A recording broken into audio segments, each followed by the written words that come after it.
Hello, welcome to this week's edition of Ros Atkins On, here on BBC iPlayer. In each programme we look in depth at one issue in the news. This time it's Nazanin Zaghari-Ratcliffe's fight for freedom. It's a story told in two cities, Tehran and London, over 5,000 kilometres apart. In Tehran, the British-Iranian aid worker Nazanin Zaghari-Ratcliffe has been detained since 2016. She's currently on parole and living with her parents, but a new prison term is looming.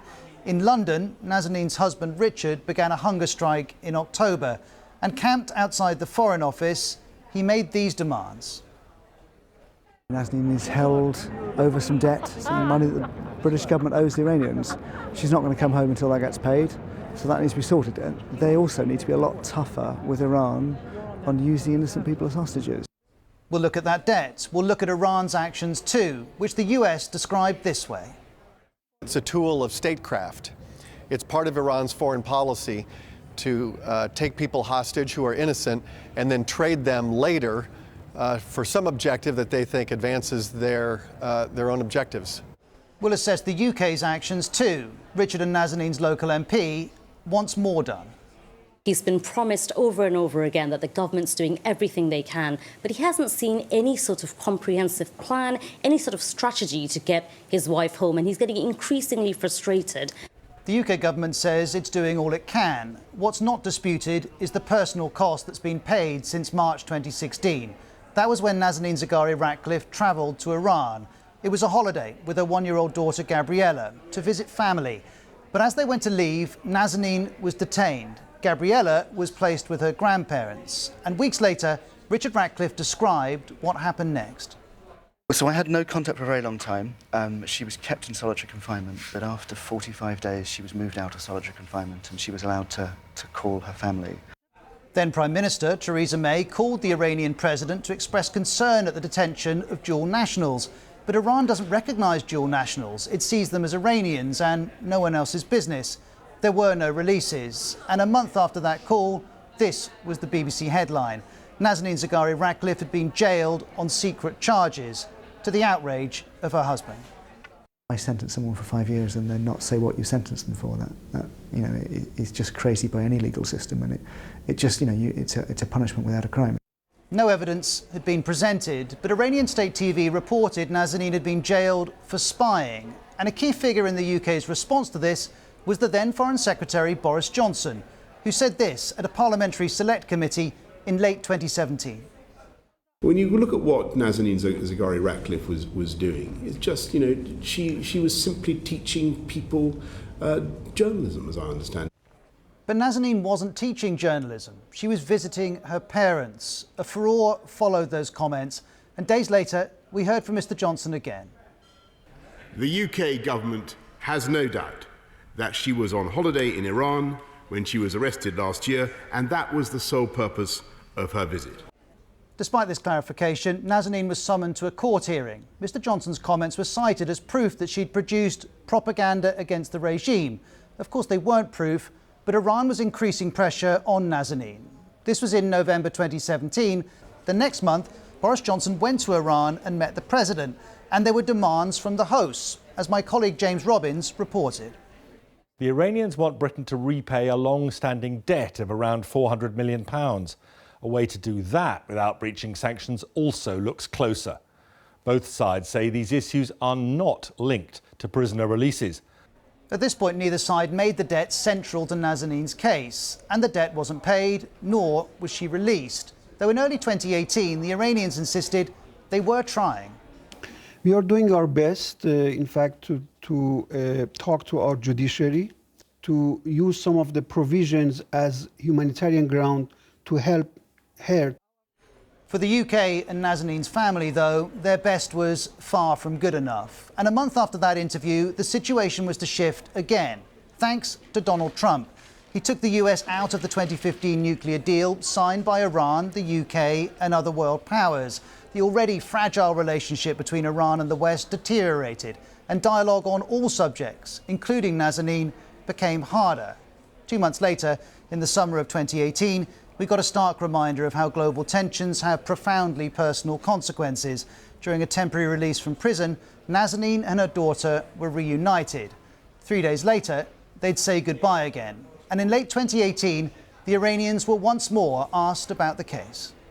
I cannot interfere in the work of the judiciary because in Iranian law, she is recognized only as an Iranian citizen, and the judiciary is independent from the executive. This hinted at how Nazanin was now part of a power struggle inside Iran, as this academic explained. The judiciary is in the hands of conservative hardliners. The foreign ministry and the Rouhani government are the ones who have really tried to especially patch up relationship with the UK. And while Iranian politics played out, so did the UK's. In 2019, Boris Johnson resigned over Brexit disagreements.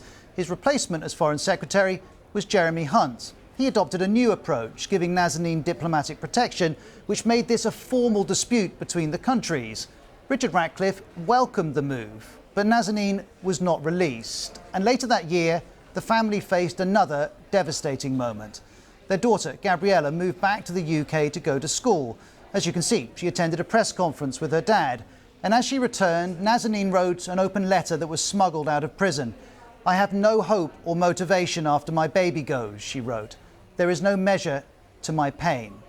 The Iranian authorities were unmoved. By early 2020, the pandemic arrived and Nazanin had been given an ankle tag and temporarily moved to her parents' house. And then in September last year, Iran made its next move. Nazanin faced new charges.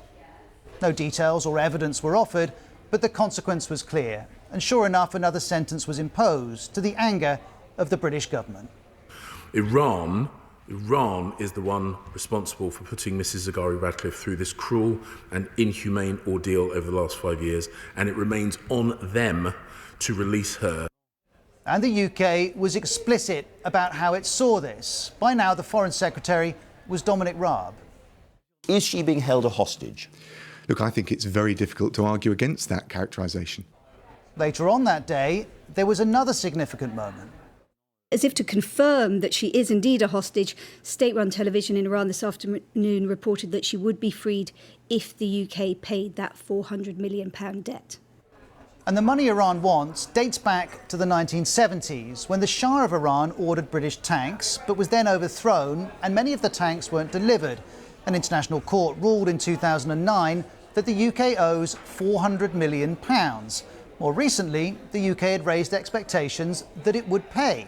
This is The Guardian in 2019 reporting that during his time as Foreign Secretary, Boris Johnson had briefed selective journalists that the money would be paid, but then discovered he could not deliver on the commitment.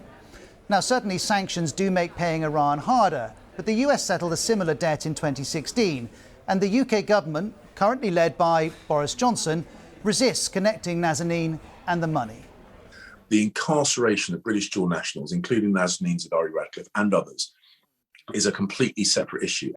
The former Foreign Secretary Jeremy Hunt agrees with that, but argues that's precisely the reason to pay. This is not ransom money, this is a debt. An international court has said so, the Defence Secretary has said so, and we should pay it because it is an irritant to relations. But the UK has not paid it, and the government, while saying it's doing all it can, says responsibility for Nazanin's release lies with Iran alone. All of which brings us to the point which has been reached, with a mother facing prison again in Tehran, a daughter living thousands of miles away, a father not eating for weeks. In Iran, there's a new, more hardline president with his own agenda to pursue, and there are new efforts to revive the Iran nuclear deal and to reset how Iran and the West interact. Which is why Nazanin's fate is tangled up in Iranian politics and in Iran's place in the world. The route out is complex, but diplomacy often is. And after 5 years, the UK hasn't found a way through this. And while these two countries manoeuvre on the world stage, years of family life are being lost. Don't forget, you can see all previous editions of the series on BBC iPlayer. You can also see our videos on the BBC News website, bbc.com/news.